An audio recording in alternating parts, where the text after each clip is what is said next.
Hey guys, welcome back to Alignmental Life Update. I'm moving from Toronto to Montreal.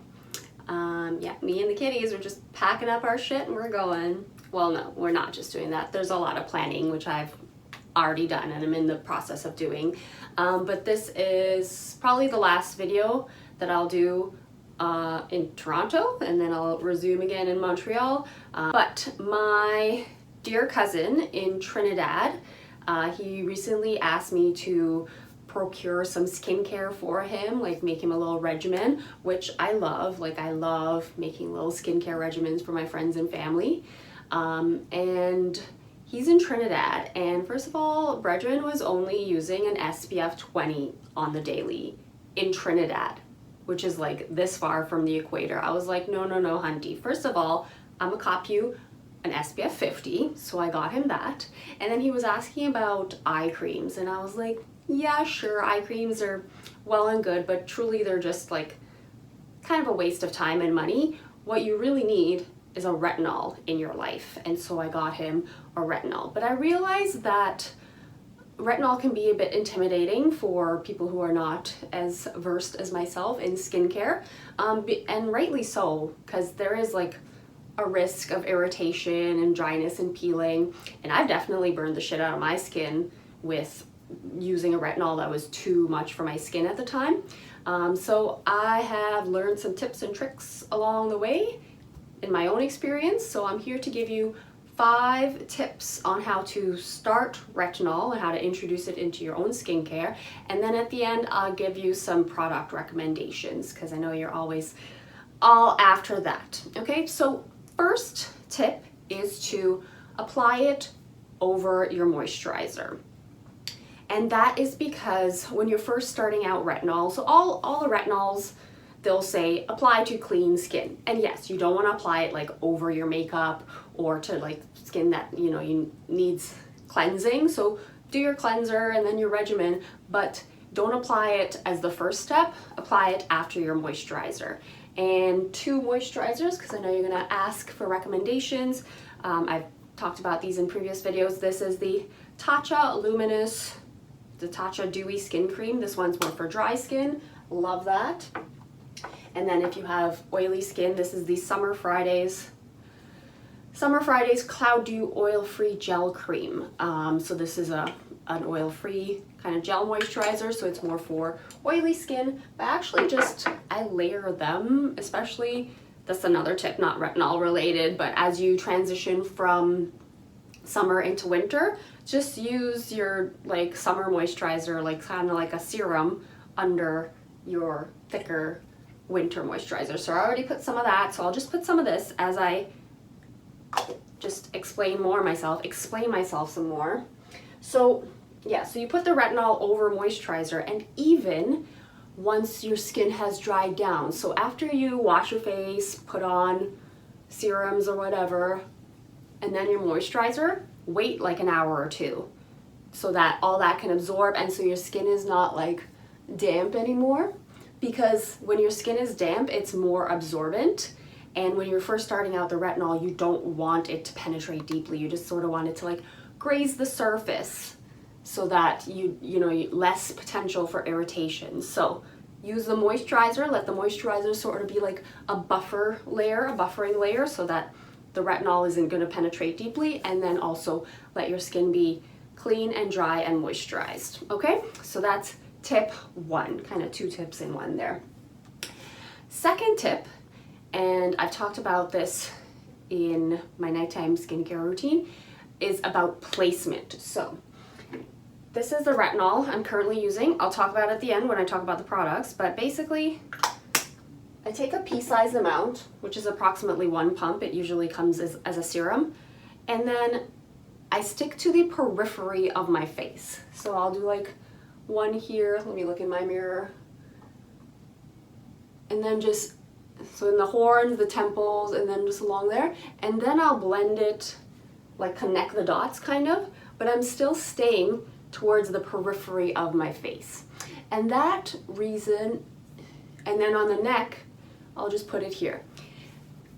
And the reason for that is because where you're gonna get like the dryness and irritation the most is where your skin's moves a lot, where there's skin folds. So your smile lines here, around the eyes, you know, the eyes just in general are very sensitive, but also they crease a lot, especially in the middle here. So you wanna avoid that. And then if you wanna use it on your neck, just avoid here where you get a lot of motion. I put it sort of on the collarbone, décolletage area, just to avoid the irritation. I mean, some retinol will get to those areas just by like capillary action, you know. Just because you put something over here on your skin doesn't mean it's not going to eventually get there, but just to minimize the irritation. And also, if you tighten, like if you're using it retinol for like the skin tightening benefits, if you think about it, if you tighten the periphery of your face, that will lift the center of your face too. Like when they're doing Botox, like say they want to lift the smile lines, they don't put Botox here, they put it here, so that will lift the skin there and then smooth those smile lines. If they want to lift your brow bone, they don't put the Botox in your brow bone, they put the Botox here so that it lifts the skin and the brow bone goes up. So you know, that's where you want the most skin tightening. So just to minimize the irritation, and you're still gonna get the benefits of the retinol, the skin tightening, just stick to the periphery of your face until your skin gets used to it, and then you can start bringing it in back to the center. Okay, so that was tip 2. Tip 3, kind of similar to tip 2 in terms of it relates to placement, and that is avoid your eye area. Someone specifically asked me about this, my sister did, and you know, there's specific retinol eye creams, sure, if you really want to, like if you have already introduced retinol into your regimen and like you want to start using it around your eyes, sure, I would use one of those specific retinol eye creams, but I don't think you have to, because again, like I said, if you want to lift the eye area, just tightening the skin around the eyes is going to lift the eye area. I don't think it's worth the risk of like this using retinol around your sensitive eye area. Even for me, it's really irritating. However, if once you do get into retinol, you're comfortable with it, and you're like, this retinol product, me and it are friends, what I would recommend is to use a Vaseline type product. You could just use petroleum jelly, or I have this CeraVe healing ointment. It's just basically Vaseline with ceramides in it, it's just a fancier one. And just take like not even a pea-sized amount, like a half lentil size, and just blend it and then just pat it around the eye area before you put whatever retinol product it is.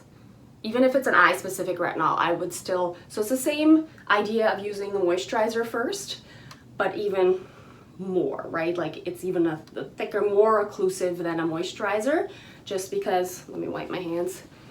The eye area, the skin around your eyes is very sensitive, so, you know, protect it, give it a little buffer zone so that that retinol is not penetrating all the way. It'll still work its magic, but just, I don't know, you want to be careful around your eyes, because it's not just the skin around your eyes, your actual eyes are in there too, right? And you don't want to be like rubbing your eyes because they're dry and irritated. Like, just be careful around that area, okay? That was tip 3. Tip 4, this one's very important, very important. I should have put it as tip 1, but I mean, I want you guys to keep watching the video. So tip 4 is, I call it the 7-day skin life cycle kind of thing. So when you're first starting retinol, whatever product you get, whatever it is, maybe one of my recommendations at the end, apply it once, one night. You should always apply retinol at night. So say you apply it on Sunday, give your skin a week and see what it does. Don't use the retinol again any other time, and try not to use any other like strong actives, like any glycolic acid or anything like that. Mild ones that you're always using in your like cleanser or whatever, that's fine, but don't use any like strong treatment ones, just to see how your skin reacts to it. Because the thing with retinol is you don't get that like immediate feedback of any burning or tingling like you would with an acid treatment, like a glycolic acid or a vitamin C even. You just feel like you put a lotion or a serum on, like, okay. And it's not till like, not even the next day, but the next day, like day 2 or 3, when you start to get any peeling or redness or sensitivity. So just let that happen and see how long. So it'll, you'll start to get the effects day 3, and then it might take your skin another 3 or 4 days to recuperate from that. So see how it is for you, right? If maybe it's just a little bit of peeling and you can deal with that, it'll get better. It'll get better. Like the peeling will eventually stop, and then you can use the retinol more frequently. But if it ends up being like, really red and you feel like you have sunburn, like maybe that's not the retinol product for you, because you should at least be able to use it once per week. And then on the other hand, if a week passed and you felt like there was nothing, then you can maybe start applying it twice per week. So maybe on Sunday night and then Wednesday night, and then see what happens for the rest of the week. Okay, so be patient and give it that 7-day skin life cycle to just see what happens. Okay, so that was tip 4. Tip 5, again, has to do with patience and time, and it's to titrate up. Find a product at like the lowest effective dose for you, and then over months and years, then work your way up to a stronger retinol.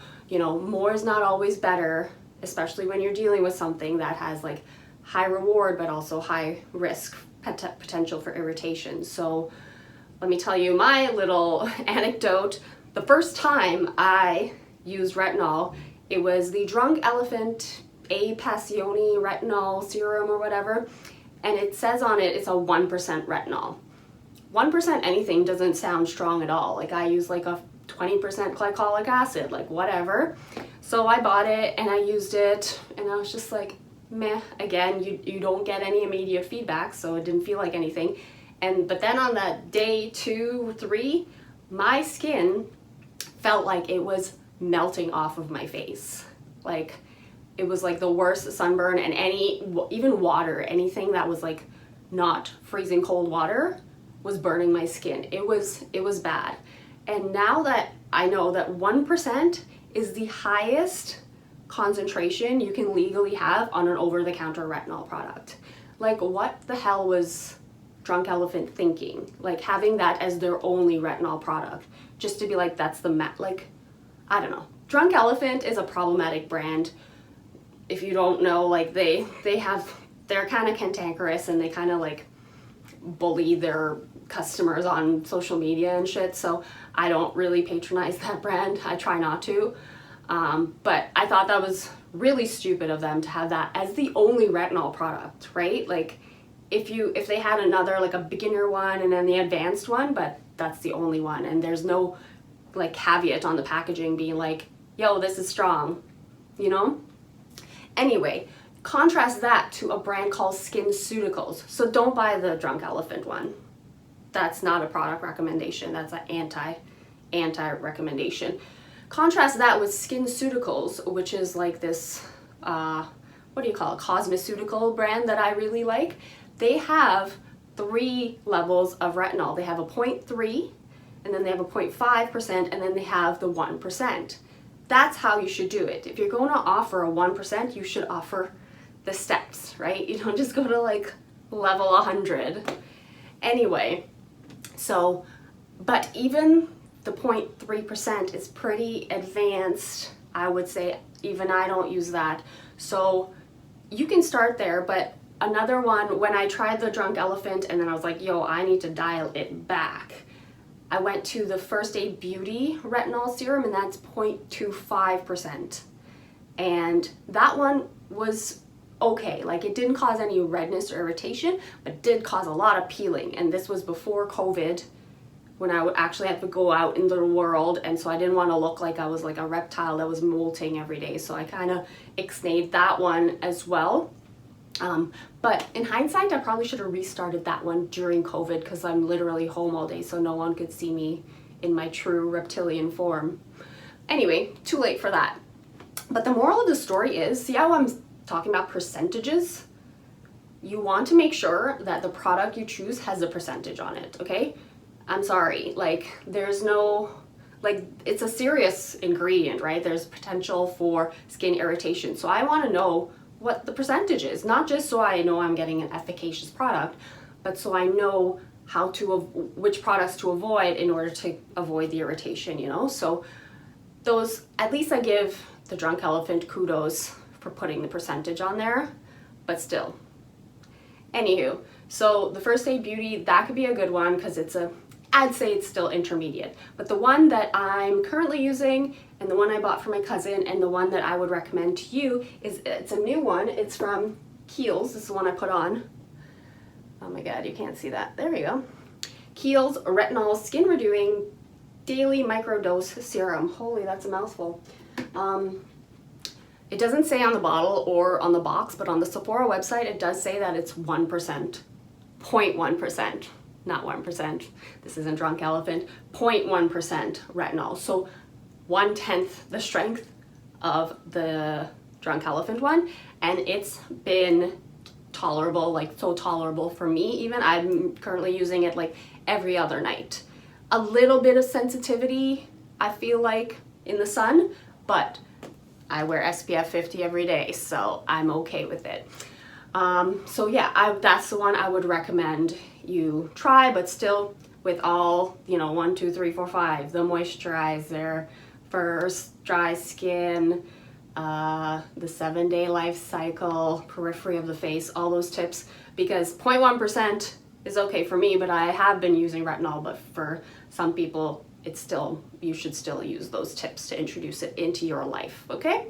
So that's it. If you have any questions about retinol or any skincare, let me know down below. If even there's a product that you have your eye on and you want my opinion on it, I may have already used it, so I can give you my opinion on it, having used it, or I will just do the research for you and let you know what I think about it. Until next time, you will be seeing me from a new bathroom in a new city. So let me know how your retinol journey is going to go. Okay? Peace out. Love you guys. Bye.